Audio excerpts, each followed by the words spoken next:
Hey everyone, it's me. I want to talk about how damaging it can be if someone in your life has been allowed control over you, where not only sometimes this happens, and I'm going to use a little bit of a case scenario when, a child has a toy, they put them up on the shelf and then they kind of forget about them.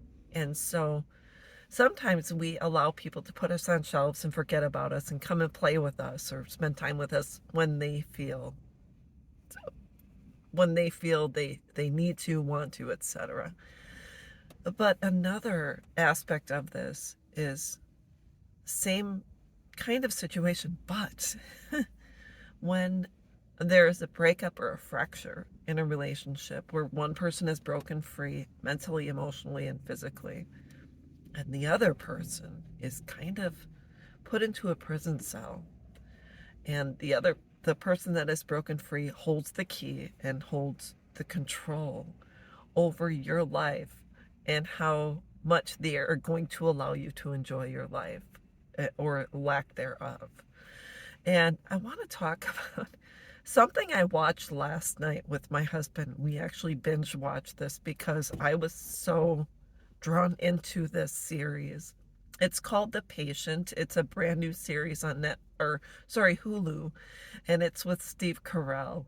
And I enjoyed him since my 40-year-old virgin through today, and some of his movies and shows I like more than others, but this one is so incredibly gripping. It's about, I'm not going to kind of tell you what it's about. You really have to watch it, but he's actually chained. He's shackled and chained in a basement of a home where someone else has control over him. How far he walks, what he eats, how he can use the restroom. He's controlling every aspect of his life. Of the person who's enchained him has total control over his life. And so I'm not going to tell you what happens. I'm just going to tell you my husband and I sat on the edge of our seats. It's a mind fuck. It was just crazy.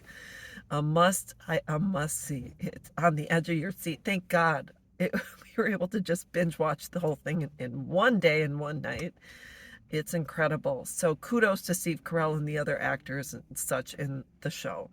But anyways, sometimes when we go through a breakup, or someone has disconnected from us that we truly love and have given ourselves to, they put us in a cell, have convicted us of whatever, and thrown away the key, and they have decided our fate. That's basically what happens, because the other person is left kind of crumbled on the floor, and allows that other person to hold the key, and the key to their happiness, joy, peace, etc. And we say, well, if they just come back, I'll be happy again. And I'm telling you right now, the worst place to be in any relationship is where one person holds control over another person, whether it's parental, where you're the parent, or it's the parent doing the controlling, where a child is allowed to control the parent in the home, where a wife is allowed to control the husband, or vice versa. Any given scenario, even when it comes to friends, where one friend is allowed control over another, in a dating relationship where one partner is allowed control over another. That's absolutely the worst. I think one of the worst, excuse me, because when we look at someone who's been convicted, tried convicted, and then sent to prison, so there have been cases where certain people are innocent but convicted of crimes they did not commit. And so in our case, in the case of a lot of people, a lot of individuals in my situation with estrangement, we are innocent people who have been locked up and are in prison and have faced a certain emotional and mental firing squad. And we are doing everything in our power to protect ourselves and try to follow along or play along, or allow them to make the moves in the game of chess. And I just want to say that we can break those chains. Steve Carell, in his case, unfortunately, he didn't have the key. He was not able during his time being held captive, able to break those chains. But he had thoughts of how to get out of the situation and what to do. And so he, in his mind, um, sought therapy with a person who he had sought therapy with previously who was no longer in existence. So in his mind, he sought therapy. But those of us that do have insurance and those of us that can get guidance from other people who have been there, who have done it, who have broken free, we are able to find ways to break free and get out of prison, because you don't have to choose to stay in that prison. Just like someone who's been committed to a mental institution, they can choose to eventually check themselves out and get out of that cell or holding area.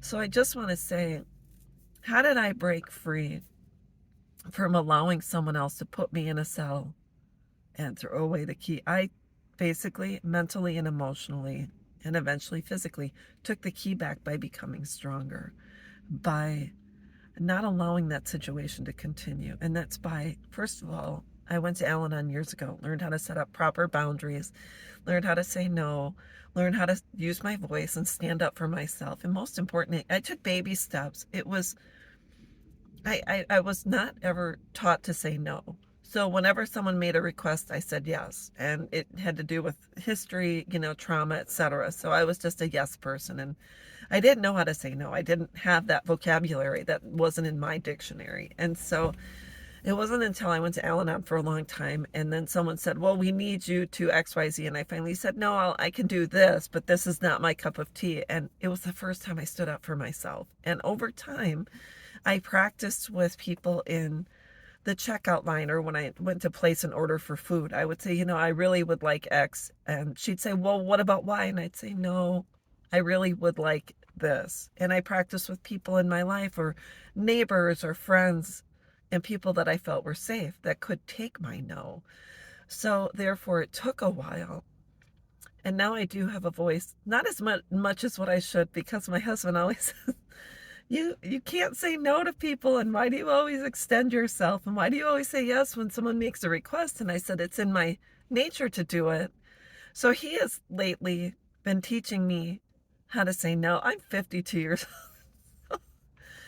It's never too late to start. So I just wanted to say, it's time to break those chains, walk out of your cell, and not allow someone else to imprison you for, because most of us in situations are innocent.